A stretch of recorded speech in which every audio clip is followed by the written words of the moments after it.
Alright, power is off.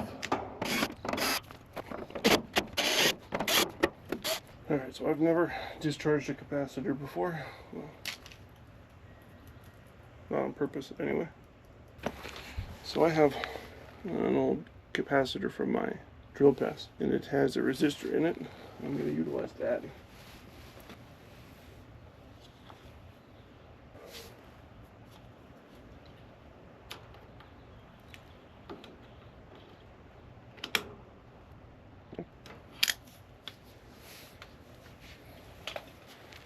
Let's check if there's any voltage.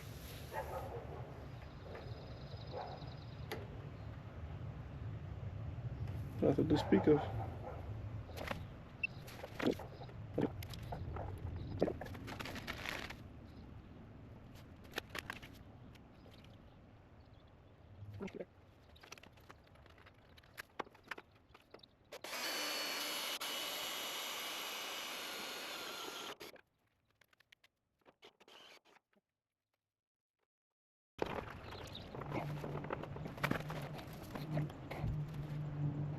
Alright.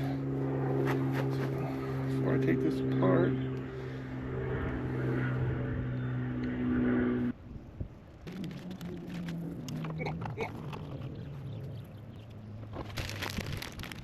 it's a sloppy box.